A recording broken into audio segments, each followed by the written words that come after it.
Shane Gillis live in Austin, stand-up comedy special. Shane Gillis, for those of you who may not know, was infamous for, being the first person to ever get fired from Saturday Night Live before even starting. So he is a stand-up comic and podcaster.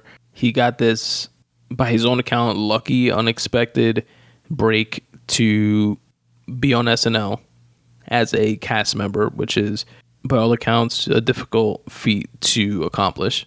And then the cancel culture mob dug up an old podcast of his shooting the shit with a buddy of his where he said something that could have been interpreted as derogatory towards Asians.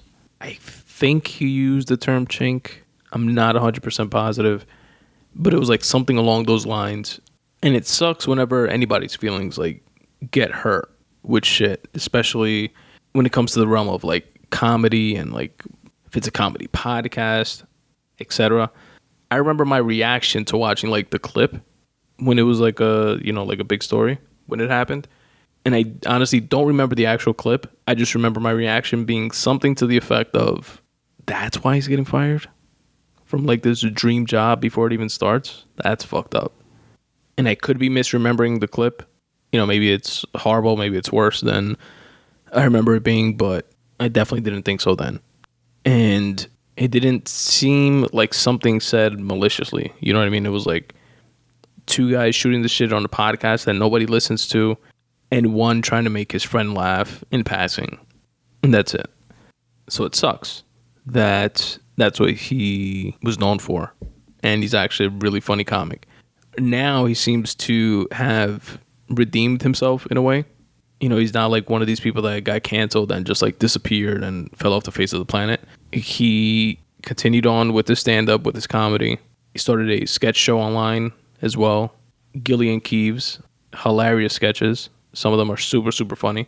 And his latest stand-up comedy special, which he posted for free on YouTube, following that Andrew Schultz business model, when motherfuckers don't want to fuck with you, fuck with yourself, believe in yourself, double down on yourself, put your stuff out there yourself, and see what happens. He has, in a month, 1.7 million views on his stand-up comedy special. And that's dope to see. And it's so funny. You guys definitely got to check it out. Of course, I'll link to it in the episode notes so you guys can do that. And if you're going to, spoiler alert, I might fuck up some of the premises and bits for you if you're listening to this right now. So please skip ahead. He starts it off with such a funny premise in that he says that he has a Fox News dad, or a dad that watches Fox News. And he's like, but a Fox News dad, that's a good dad.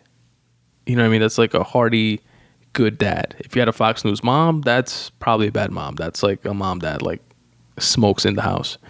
But a Fox News dad is not too bad. And he was like, can you imagine having an MSNBC dad and, every day being at dinner and having him say, we need to do something about the environment.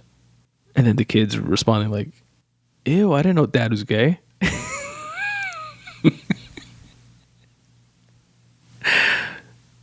I don't know. I just found that hilarious. It might not be for everybody.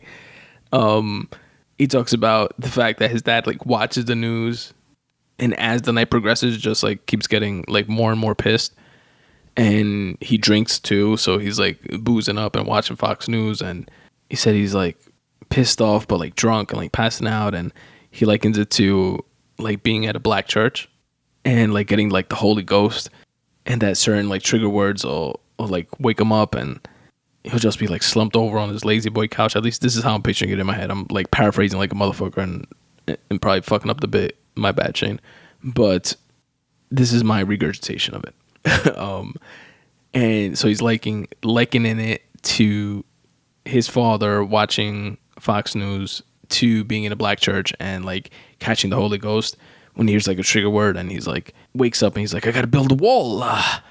Build that wall. That did not land for me, did it?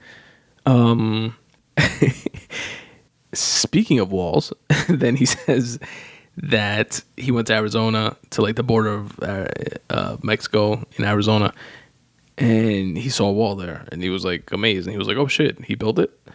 And that they were like, nah, it's always been here. And he was like, "You fucking serious? Somebody's got to tell my dad, man. He's fucking flipping out. He's really angry about this shit." Which was funny on a bunch of different levels. And I like the fact that he was able to say, which I don't know if it was purposeful or not, but he was able to say, "Oh, he built it," and you know exactly, he's talking about Trump, but didn't have to say Trump. And it was just a really funny special, man. Had a bunch of laugh out loud moments, literally. And he's a funny dude. He's been on a bunch. He just recently ran like the gamut of who's who of podcasts. So if you want to get some insight into like how he is, the type of person he is, definitely check some of those out. He definitely didn't come off as some Asian hating racist to me, but definitely, take a listen and see what you guys think. He's been on Rogan's podcast. He's been on the Flagrant 2 podcast with Andrew Schultz and Akash Singh. This past weekend with Theo Vaughn, Your Mom's House, Burtcast, Tiger Belly, T-Fat K, you name it, he's been on it. Promoting the hell out of this special, so no wonder. It's gotten almost 2 million views in a month. Anyway, I digress. That is my recap and review of Shane Gillis's Live in Austin stand-up comedy special. Available now on YouTube.